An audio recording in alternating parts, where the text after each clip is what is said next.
Oh, that's great. I brought that up just because I had never met a kid so obsessed with animals. They have He competed too. I think he Yeah. used to compete. here, the Valley Fire, they have the competition for the district, I think. I tried it once and I think I broke his atlatl. I like did this and immediately. Or that level. And just. Not the Adelaide conversation, but I think we'll go ahead and get started. Oh, I'm sorry. You can. It just always seems so dangerous. Joe, you look way too amused. Just from that conversation, I know exactly who you're talking about. So On that note, I think we'll go ahead and start. So thank you all for coming to the second meeting of the Pro Seminar Series for the fall. This one is a treat because they're also being joined here by somebody who is an alumni of the university and the department. Dr. Joseph Curran is coming to us as a postdoctoral researcher at the University of California, Santa Cruz, although he's not actually in Santa Cruz at the moment. Named location in the greater Southern Nevada area. Dr. Curran did receive his Ph.D. from the University of Nevada, Las Vegas, and his research operationalizes post-colonial frameworks to early contact studies of conflict systems by exploring the multitude of ways indigenous peoples adapted to, resisted, and redefined colonial technologies and weapons in the Southwest and California. Dr. Curran is published in the Journal of Archaeological Method and Theory and North American Archaeologist, and he's the recipient of the National Science Foundation Social and Behavioral Science Postdoctoral Research Fellowship, which I believe we'll be hearing a little bit more about in a moment. Moreover, he received the California State University Chancellor's Postdoctoral Fellowship, and he's also a former graduate student fellow with the Newberry Consortium in American Indian Studies, and I'd like to just make a quick plug for that, especially for graduate students who might be here or watching it later. That's for those of you who are interested in Indigenous studies in North and South America. It's a really great opportunity. You get to go to Chicago, you spend about a month there, you're in a seminar with leading scholars in the field, you have access to these great archival holdings, and it's a pretty small consortium of just some, really select universities. UNLV happens to be a part of that. So if you think about it, take advantage of it. I'm sure Dr. Curran could talk about the wonders of it. And without further ado, go ahead and let Dr. Curran take over the conversation here in just a moment. His talk is today titled, "You Graduated, Now What? The NSF SBE Postdoctoral Research Fellowship and Next Steps in Postgraduate Careers." Lead over to you. all right, perfect. Yeah, I'd also like to plug the NCASE really quick. And Dr. Willie Bauer in the history department's fantastic to work with, and he's one of the representatives for them. So if you want to know more, I'd reach out to him too. He's absolutely fantastic. If you get a chance to take one of his classes, I highly suggest it. All right, so thank you for everyone for joining me today. So I'm going to be doing something a little bit different than my normal style. Usually I like having a lot of pictures and not a lot of text, but today I'm going to have a lot of text. And that's because I'm going to be going over the program solicitation, so the fellowship solicitation and the guidelines in a lot of detail, because this is a perspective I wish I had gotten before I applied. I know people who have dealt with the NSF know that it can be a little bit of a bear to go through and figure out what exactly you need and what type of resources they can offer even. All right. So the NSF and your career path. So the way the NSF is designed is they have a lot of fellowships and different programs for you throughout your career. So to begin, I would like to mention the Graduate Research Fellowship program, which one of our own, Kara Jones, got, and it seems like a fantastic program. It's for early entrance. So if you're in your first year, I highly suggest looking into this. But once you go through and get your coursework, then it's time to go into the DDRIG, which is the doctoral dissertation improvement grant. So for that one, I wish I had started when I was still in my coursework and before I even started my research. That way you can create a program based on what you're expected to do and have that ready to go by the time you get into your dissertation research. And also, I plan on making a PDF of this, and the links will be included, so that's why I include them here. So let me know. I'll send it over to Nicholas and he can send it out, or you can reach me directly and I can send it out to you too. Final thing is the SBE postdoctoral research fellowship. So this is kind of like a stopgap. So it's an early career PhD and it's through the SBE directorate. So when you're doing a doctoral dissertation grant, you're going to be applying directly to the program. So there's an archaeological program, there's a bioanth program, there's a cultural anthropology, and there's a linguistics program. For this, you're applying directly to the directorate. I know that's a mouthful, but you're going through and applying to SBE through that. And that gets a little bit confusing at times for people because there's so many different programs out there and so many different directorates. So for the doctoral dissertation, I'll begin, that's up to 25,000. So you can get 25,000 for your research. And I talked about the SPRF in detail in a little bit. But the big one is the Senior Research Award. So I have a link for that too. And that's what we're all trying to build up to. That's when you're more established, when you have a position, academic position, and that's up to, I've seen it up to like some of the big ones are $1 million or a couple million, but on average about 250,000. So the whole point is to build up until you get to this point. And I highly suggest reaching out to Dr. Liam Frink, who's now a program officer at the Office of Polar Studies. So he can guide you a little bit more, and he's a good resource, great resource to have. He helped me out a lot with this. Okay. Or with my PhD in general, because he was my advisor. Okay. So what is the NSF SPRF? Well, I'm going to give you the description, the definition from their website, from their guidelines.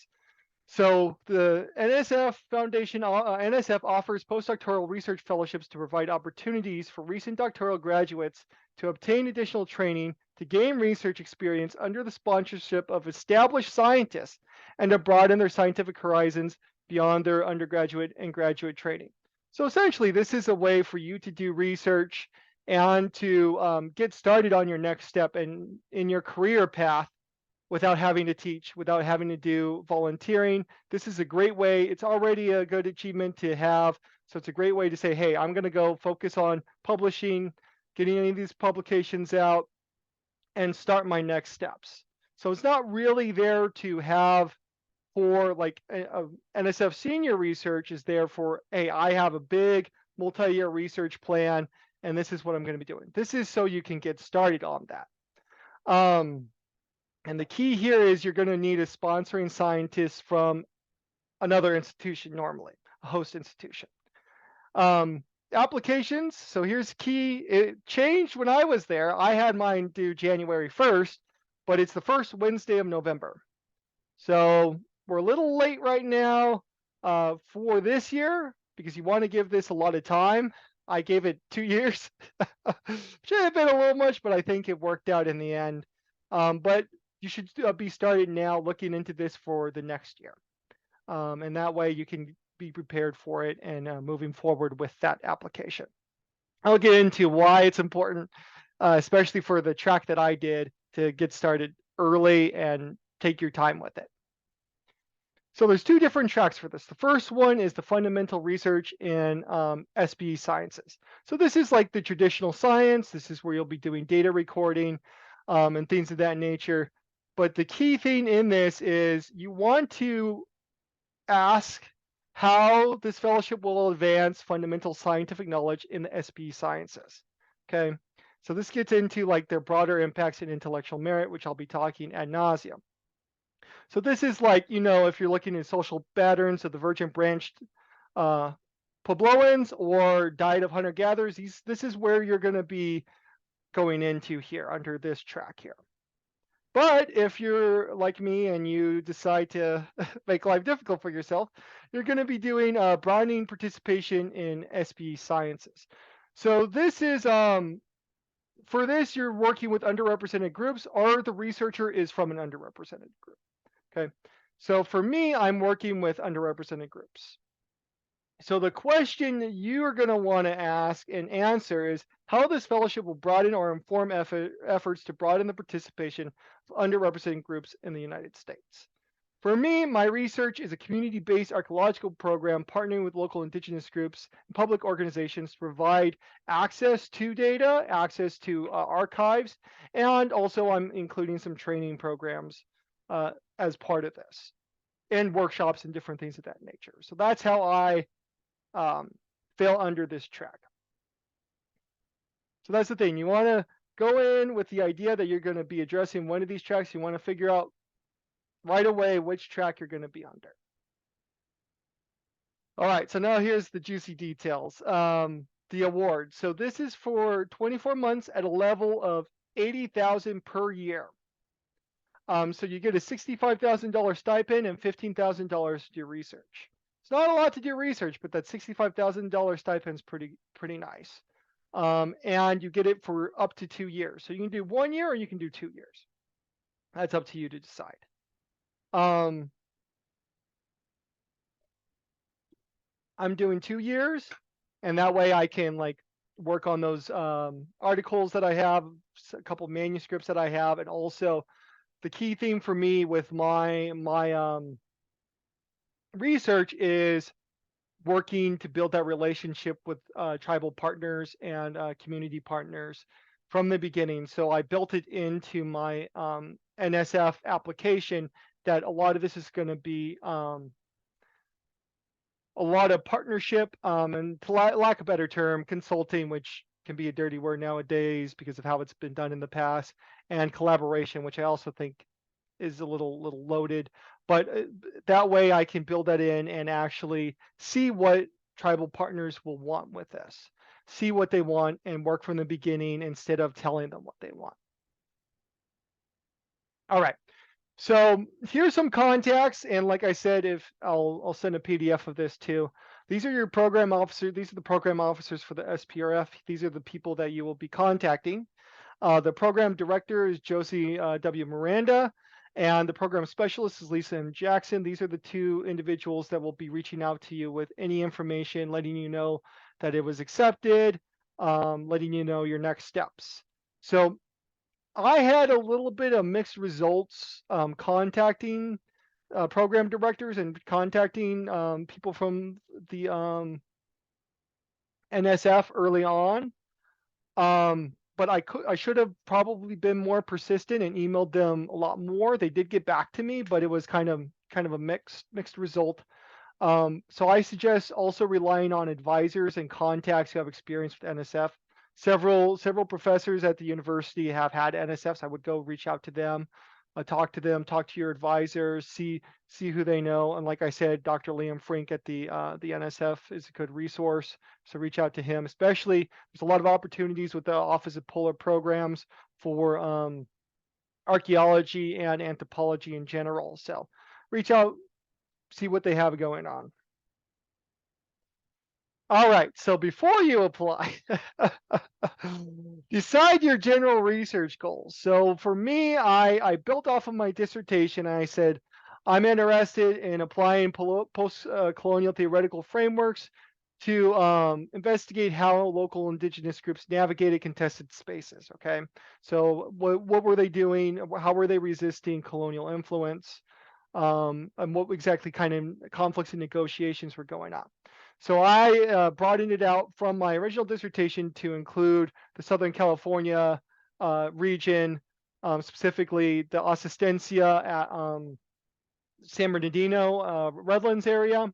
And the Asistencia was a satellite outpost established for the missions, the coastal missions, and it was an inland excursion into that interior California. So I had this idea. I was like, okay, let's build it out. And then you need to figure out your track, decide which one you want to do. So for me, I was like, I want to build a community-based approach, and that's track 2 for me. And then the key thing is, before you even apply, you want to find your sponsoring scientist. I was lucky to find Dr. Sim Snyder at UC Santa Cruz.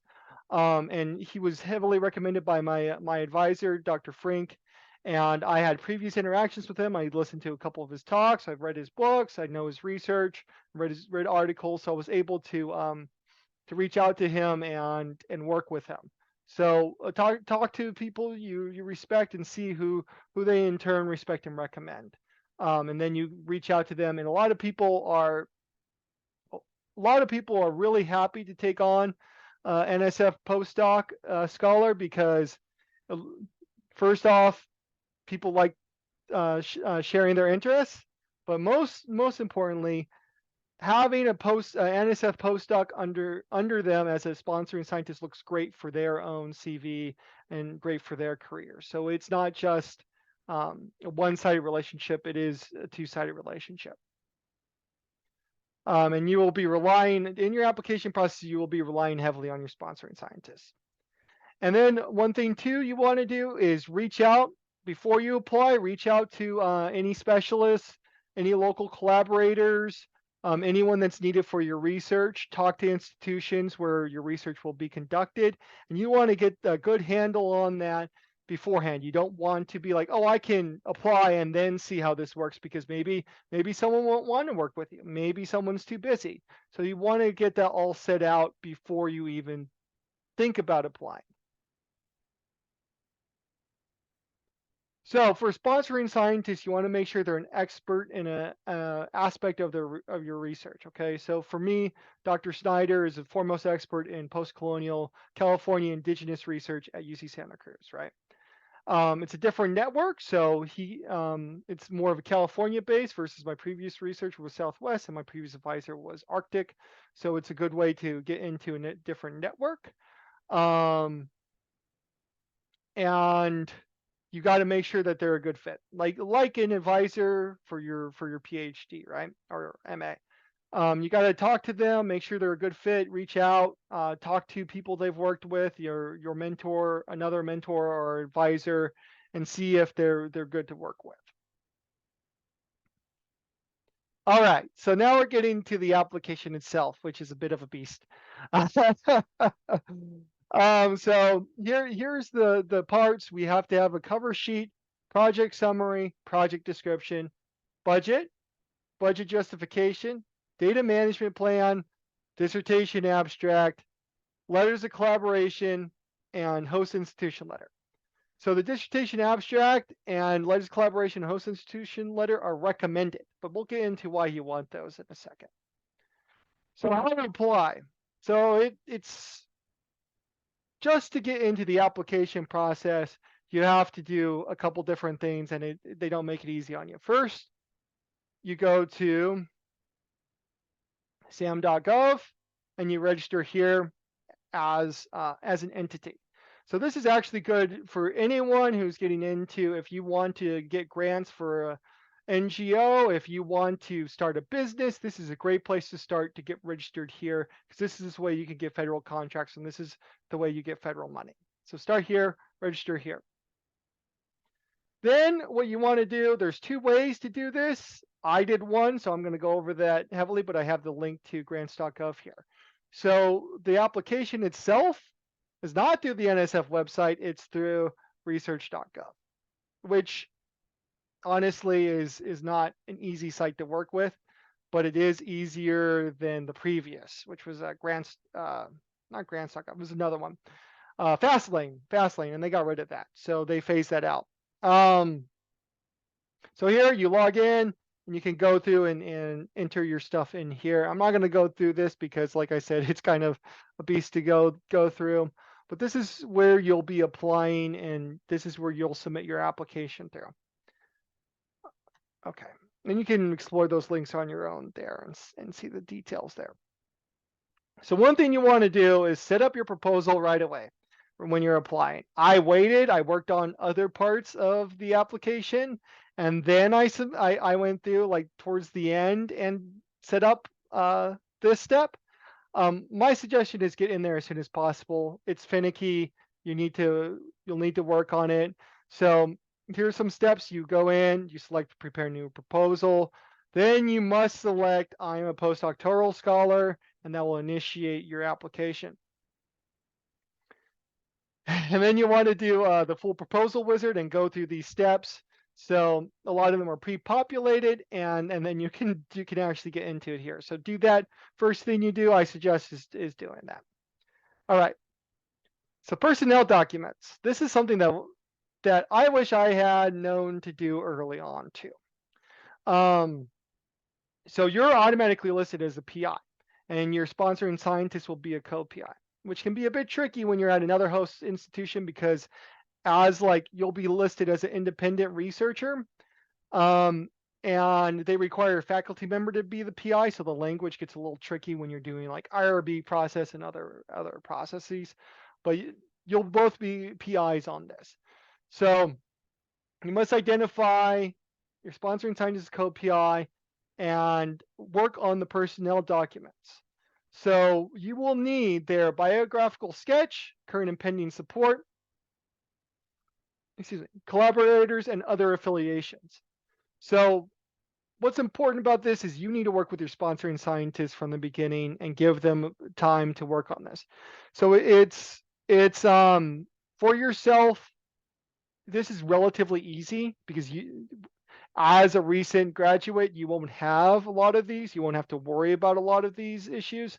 You'll have some support that you had and collaborators and things of that nature, and you'll want to do a biographical sketch. But it's really important to consult with your sponsoring scientists early and let them know what you'll need from them. All right, so the cover sheet, this is pretty straightforward. This is one of the most straightforward parts of this. This is usually pre-populated. You just enter your details, but you'll want to enter whether IRB is required. I'm going to kind of harp on IRB for this because not all, as an archaeologist, we don't always have to have IRB, but a lot of, if you're bioanthropology or if you're cultural anthropology, you'll need IRB approval. And this was one of the hardest parts that I encountered was the IRB process, and one of the most least communicated parts of this whole application, the most confusing. The start date, so you can estimate your start date, but I highly suggest August or September of the year you plan to start. Check with your sponsoring scientists and see when they start their fall semester.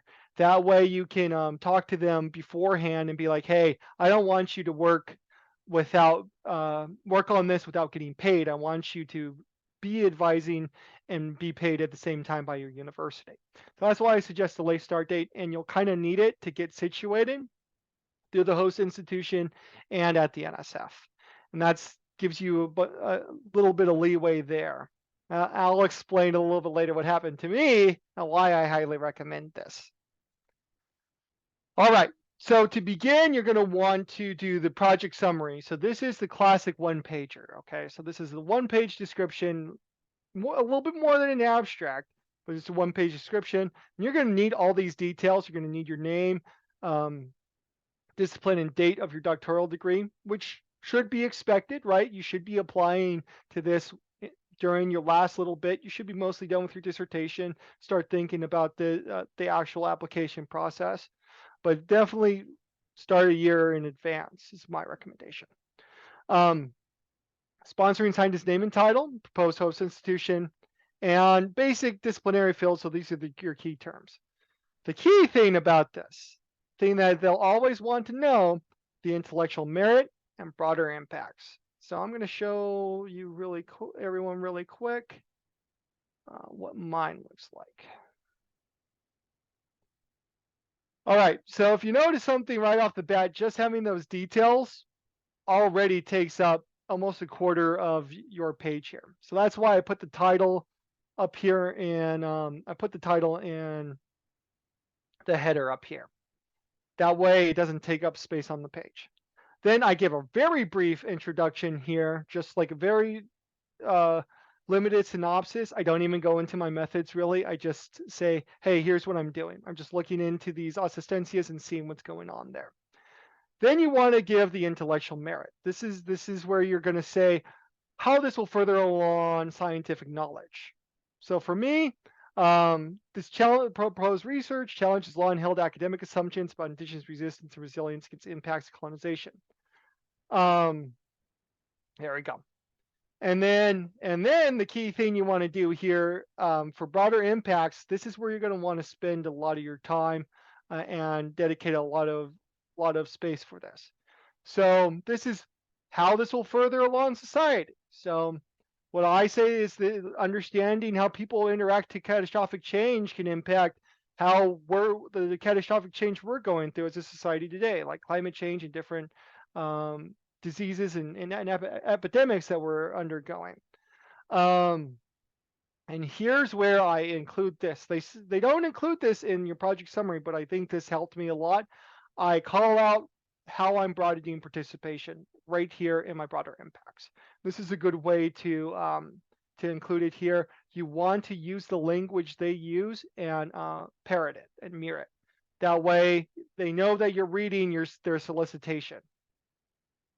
So that's a brief what the project summary will look like. And I know I would suggest project summaries. A lot of people work on these, especially if your advisor has done an NSF in the past, they'll have a project summary because it's a very integral part of this. And a lot of times reviewers won't even go past, well, some reviewers won't even go past, especially people who are reviewing this. I won't say reviewers, people who are reviewing this won't even go past that project summary sometimes because they're reviewing a lot of these. So that's a very important part. Then you have your project description. Okay, so this it calls out a separate section labeled broader impacts. So they really want you to talk about broader impacts, and they really want you to talk about how you're broadening participation or what track you're trying to do here. So the project description must be no more than 15 single-space pages, which seems like a lot. However, there's a lot that is needed for this project description. Yep, there we go. You need a coherent plan for research and education articulated to a level of detail suitable to a grant proposal. A specific section describing either the fundamental research or broadening participation nature of the project. So you need to call that out in there. And then you need a detailed justification for the choice of the host institution that identifies a collaborating scientist and educational mentor. And then you need a timetable. So I'm going to go through mine really quick. I figured I would go through and show you what I did. That way, a lot of times, that's the project summary. A lot of times you won't see this, so I think it's good to see this stuff.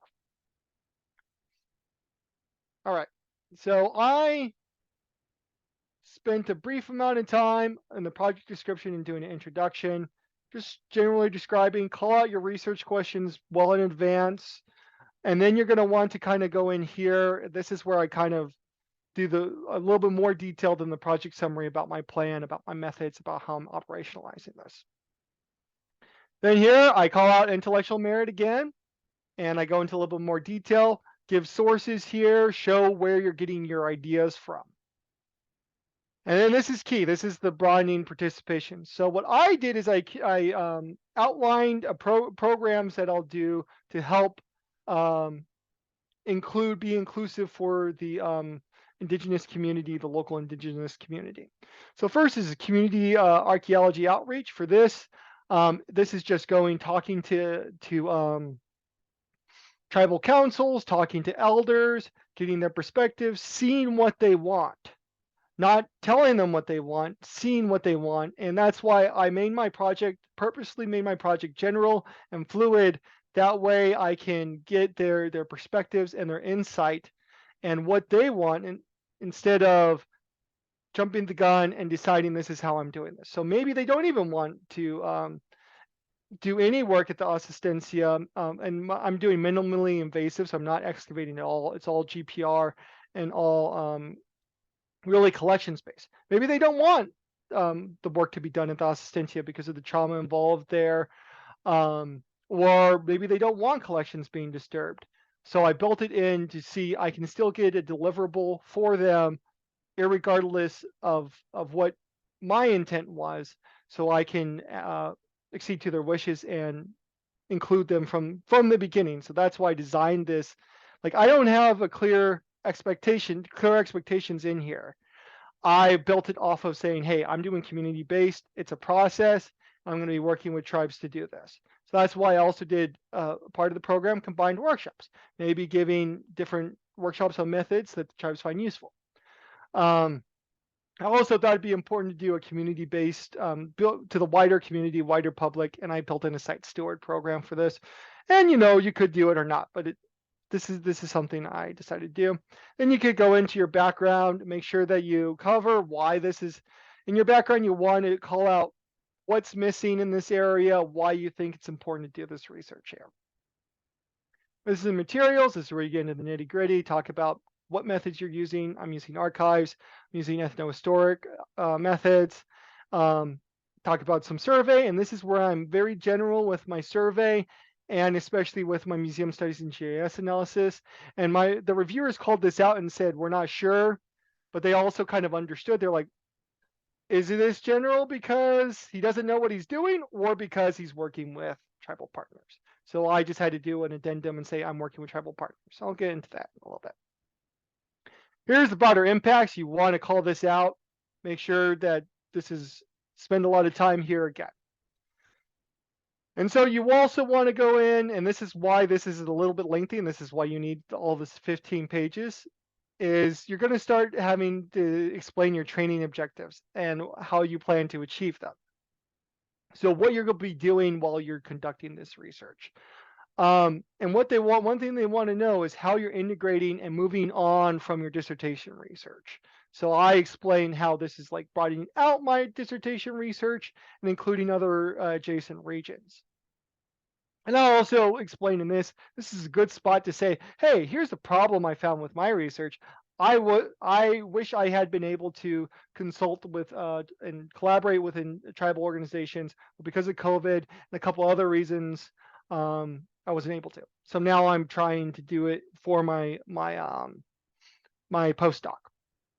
And then here you want to spend some time on this. Don't just say something ephemeral. It can be like, hey, I'm doing this to get a tenure track job. You can say that, but you want to spend some time and really think out this. Why is it important to do this postdoctoral work and how this will help you? I kind of build in how I'll produce articles and like a book manuscript and different things there. And the timetable can be general, and this is just a general idea of what, but they just want to see that you put thought into how you operationalize all of this. That's key. Showing that you put thought in operationalizing it and being able to conduct this research. Now, the justification of choice for host, institution, and mentor, you're going to want to work with your sponsoring scientists for this. Dr. Snyder helped me out immensely with this part. He even wrote a lot of this because I don't really know. I know some programs that UC Santa Cruz has to offer, some other labs and different analysis that they can help with. But Dr. Snyder knew a lot more, and he was able to put a nice coherent piece together. So then that will make it much better. So that's a part you want to collaborate. I always put dissemination of information, how I'm going to get the information out there. I include this here, even though you also want to talk about this in your data management plan, which I'll get to in a second. Which is also an interesting thing that surprised me. All right. Okay, so budget and justification. So the budget's actually pretty easy. All you have to do is go into your application, and you're going to put in $15,000 as your budget for research. That's it. However, here's where they get you. They require a justification. So what I did is I went through and I broke out different costs, and a lot of this is going to be travel. Some equipment, but mostly travel. And one thing I included here is I included participant support, which I think helped too, is I thought out, hey, I want my community partners to travel and to conferences, and I want to pay for them to do that. I want to give them like meals and essentially compensate their time. So I built that into this. And I also built in costs for like workshops and different things that we can build up. And also a cool thing about the NSF is there's always addendums, and there's always extra money out there for different avenues. So let's say I'm working with a local teacher who's doing who's a tribal teacher, works at a tribal school. Well, the NSF has money that they can allot to that program. So it's a good way to be like, hey, I can provide further resources, even though this is what I have now. There are ways to provide further resources. So that's a good thing to do. Those addendums and those other programs are out there and they're great to add to this. Once you're in, you have further access to all of that stuff. So it's a good little thing to think about when you're doing this. Just because you get a set that 80,000 per year doesn't mean that there isn't more money out there for you to do your research. And this is the key part here that you are going to want to break out. That reason why you want to break out your budget, even though they say that they'll give you a flat for 15,000, is you're going to want to justify everything and say what travel's for, justify that participant resort support, and you're going to want to say how much is allotted in this justification, because you're going to want to tell them, hey, I thought about this. I'm thinking about this. I'm thinking about where the money is going to go. I'm thinking about how this is going to help my research, and I'm being realistic about it. You want to show the realism that you're like, hey, I'm thinking about this and I know how much it's going to cost roughly. You don't have to be exact. You just want rough estimates, and you want to show you thought about this in detail.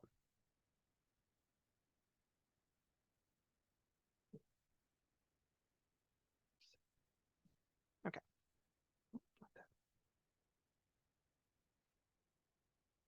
All right, so now it's the data management plan. And here's how I'll help you a bit. In the guidelines in the solicitation, it's 2 words. It says, oh, it's 2 pages, and you're going to need to look at what the NSF says in the further NSF guidelines to get the data management plan. So I have a link to that here for you. So what you'll need to address here is what data are generated by your research, and what is your plan for managing the data during and after your project. So is it going to be stored in databases? Is it going to be open access? And you have to explain how you're getting this to any community partners or anyone, and how you're being safe with that data and secure with your data. So this is something that I actually talked to my sponsoring scientist, my mentor, about. And a lot of times, if they've gone through the NSF process, they'll have one for you that they used. So he was able to be like, hey, here's mine. Take a look at this and see what you think, and like work it for your NSF. So I was able to do that. So work with your sponsoring scientists with this. They'll know, they've done this a lot, especially for like their labs, different things. So they'll know this a lot better than you do. So use them as a resource for that. All right. So other documents. Well, they ask for letters of collaboration as like if you have them, you'll need them. Now, one thing that I differentiate for is the where is it? So letters of collaboration should be limited to stating the intent to collaborate and should not contain endorsements or evaluation of the proposed project. So for this, like when you reach out to tribal organizations in particular or communities, and you get, hey, does this sound good to you? Would you want to work with me? That falls under endorsements or evaluation.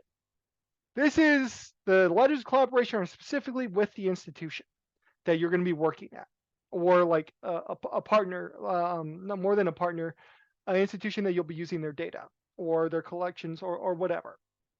So for me, it was the Assistencia. I reached out to the Assistencia and said, hey, I'll be working with you. Can I have this letter? And they said, sure. So this is the way to show you've thought about it and you've reached out, and you're not just like, if they say no, oh, I'm not SOL, I already have this agreement in place. So that's what that's there for. You'll require your Ph.D. abstract. And so even though it's recommended material, the SBE does require this. So they also say host institution letter. So this is the letter signed by the sponsoring scientist from the prospective host institution that you'll be working with, okay? So you don't necessarily, if I remember correctly, you don't need this for the application itself, but you need it later. And this is going to be important later. Okay. So what happens after you submit? I'll go through this super quickly. 'Cause I haven't actually been on a review panel. You should ask your advisors and anyone that's been on a review panel how this works. So in general, what they do is that the officer, so first off, they'll go through an administrator and they'll say, hey, did you dot your I's and cross your T's? Yes?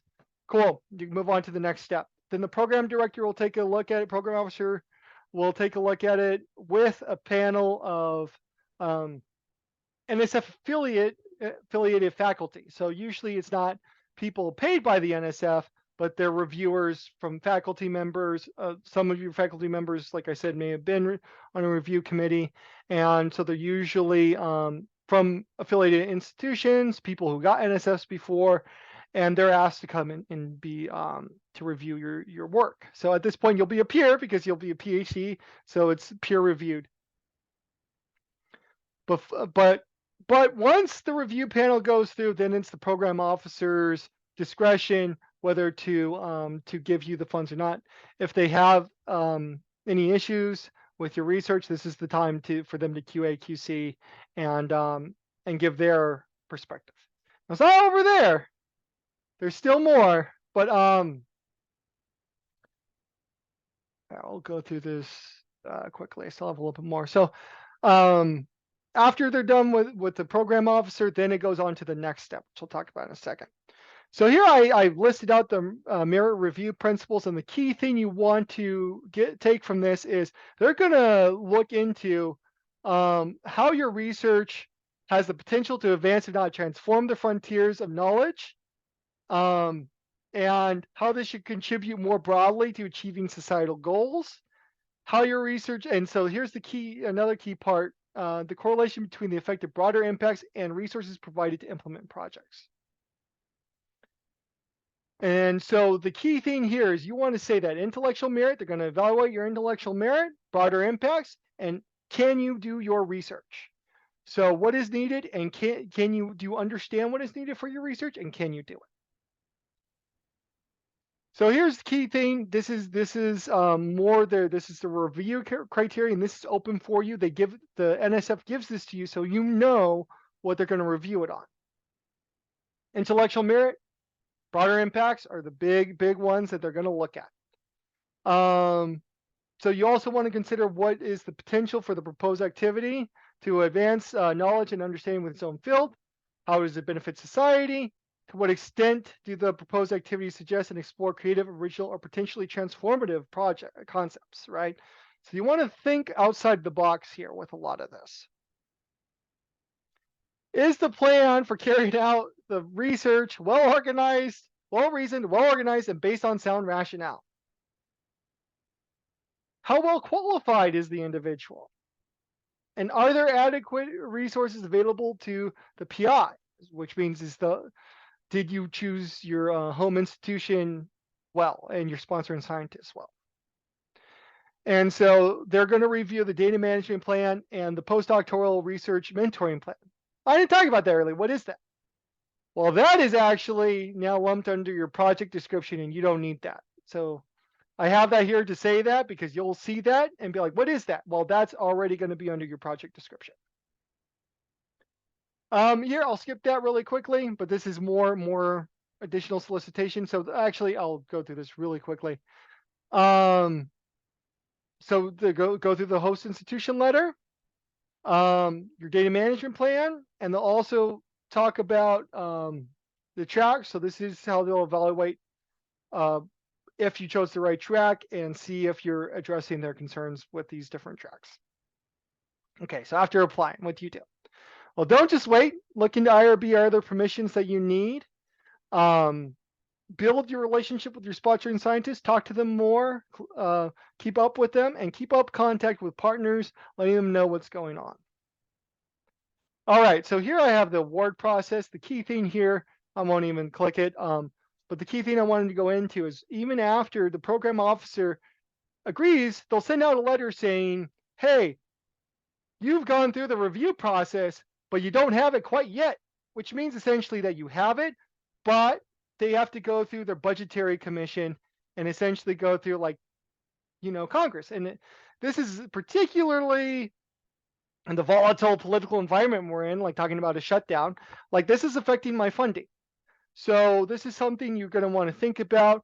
You'll get that initial letter saying, hey, you've gone through your review process and you're accepted, that like you went through that process, but now we have to wait for those discretionary funds and those budgets to be issued so we can give you the money and make sure that money's there. That takes another couple of weeks, at least a month. So I applied in January.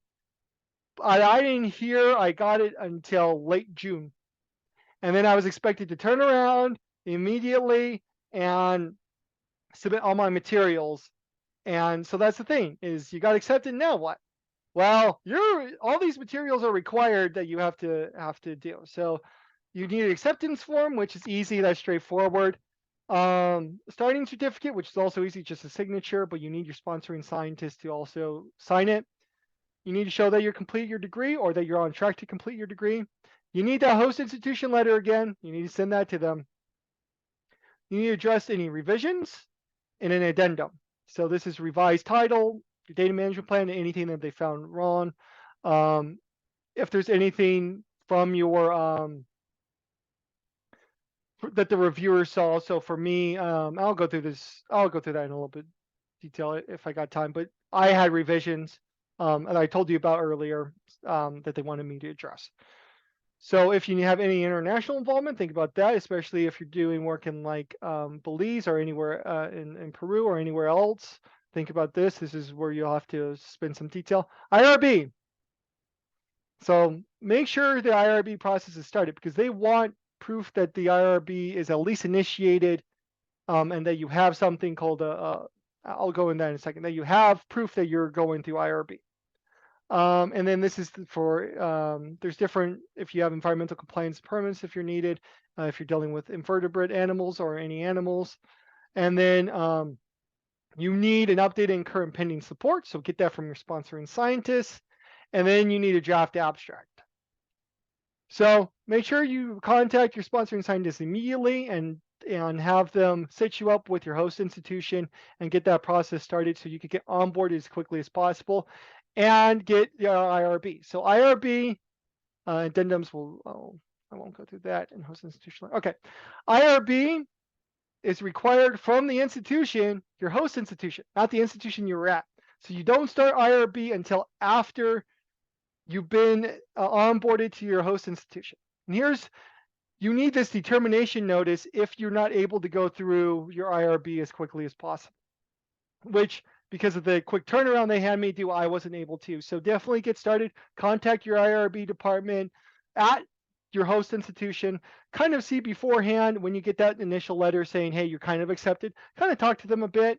So you can get that process kind of started if you can, but you can't really get that going until you're onboarded. And so you want to get that started as quickly as possible and get through and get this determination notice is not the full IRB process, but it's saying you will get the IRB once that process of your research, that part of your research is initiated. All right. So all you'll need to know for your draft abstract is you need a abstract for the public, so something that is non-technical, and then you also need a technical abstract. So think about that while you're going through this. You can get this started while you're waiting for your funds, and you should also think about this for your own research in general anyways. All right, this is the award cash management service. So you're going to want to look into this and you're going to go through this process, and this is how your funds are going to be distributed. And you're going to want to get this started as soon as you get your NSF approved. So get in. I didn't do that. I wish I had. That way your money gets to you quicker. Now you got your money. Now you finally got the money. Now what? You did it. Congrats. You're going to want to notify your partners as soon as you're after all that process. Notify your partners. Manage your disbursements. Get into that system and manage it. And then you begin your research. All right. So here's my contact info if you have any questions and if you want this. But that is how you get your NSF not your GRFP, your SPRF.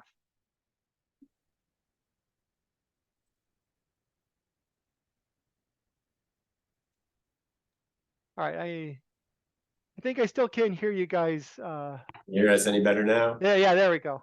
Thank you so much. There was overwhelming applause. Yeah, thank you so much, Dr. Curran. This No is problem. really, I mean, invaluable information for other people who have gone through this before or are thinking about it. Is there a oftentimes the soft skills and the hidden curriculum, especially of graduate education? So any opportunity to learn more is much appreciated.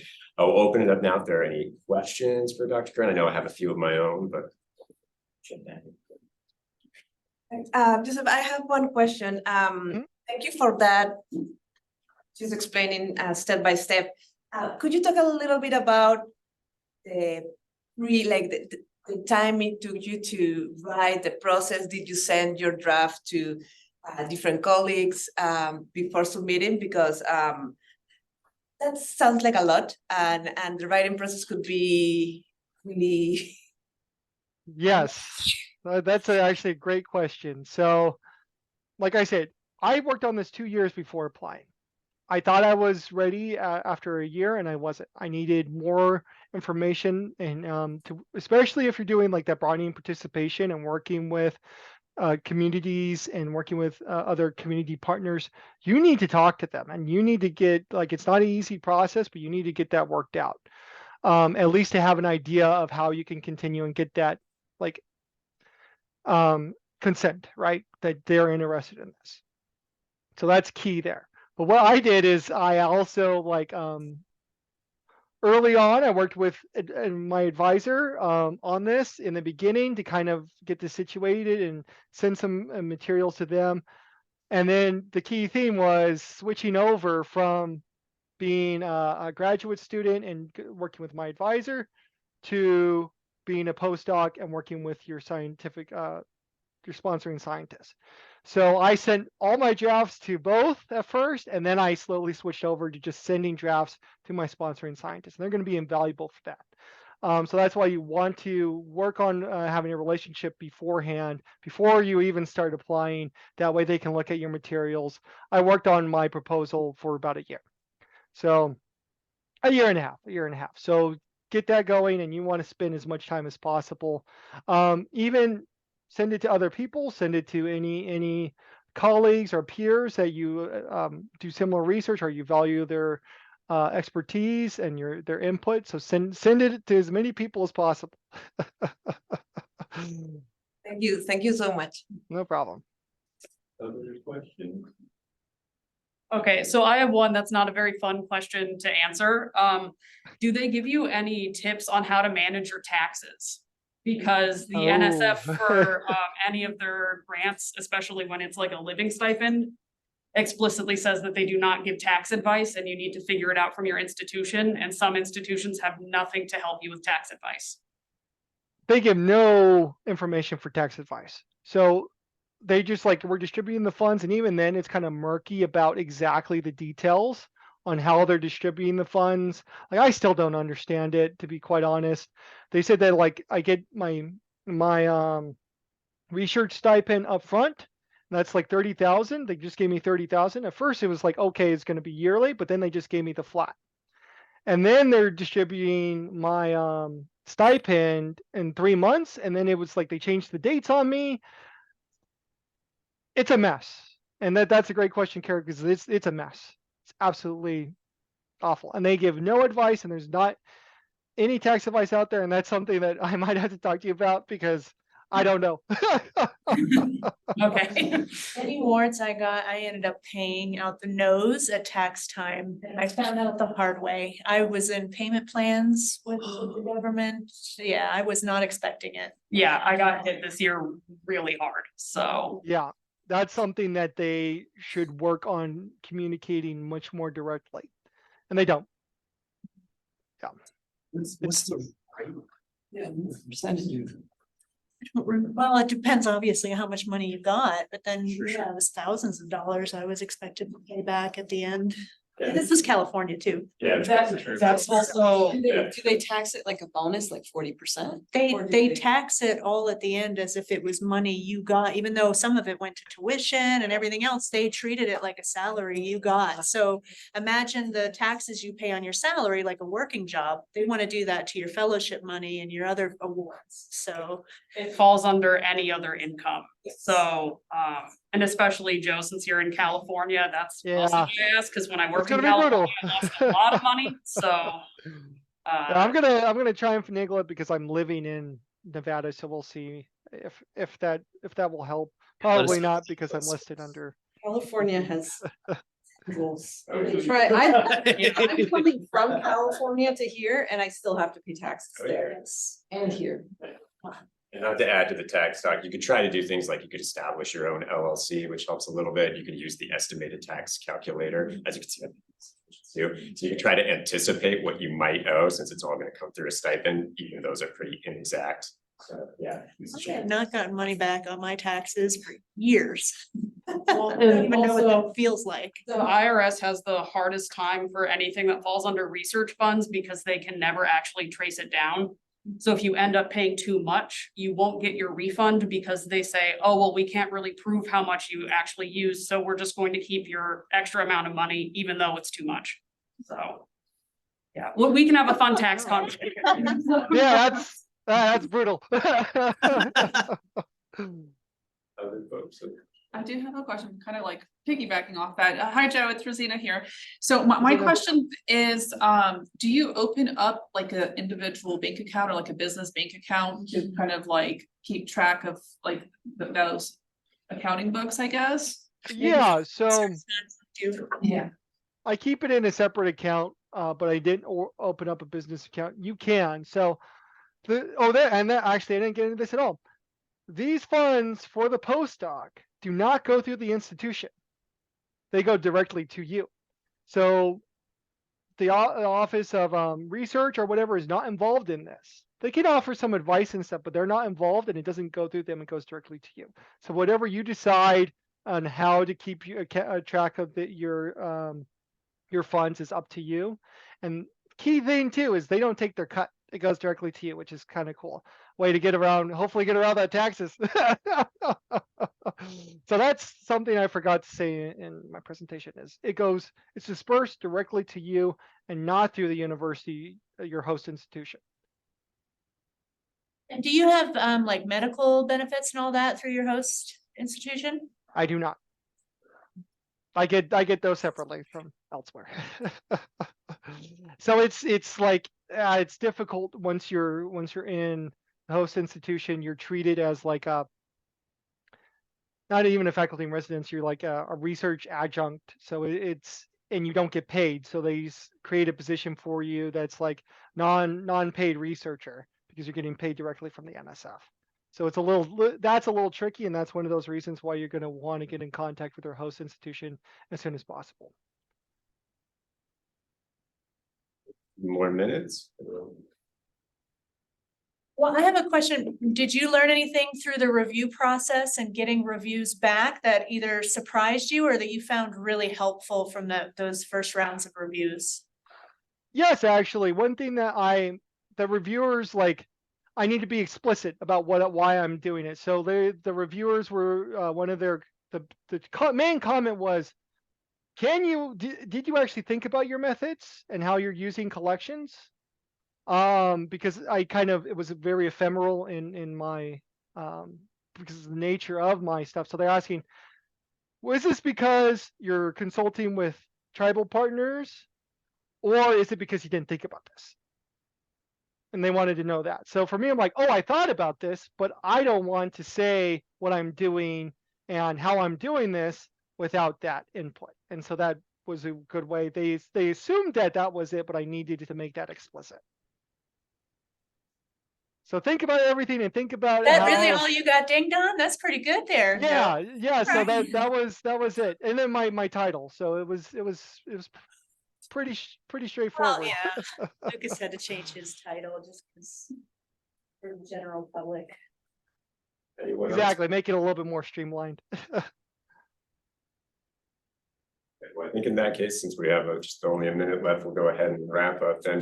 Go ahead and say thank you again, Dr. Curran. Hopefully you can hear our affirmative clapping.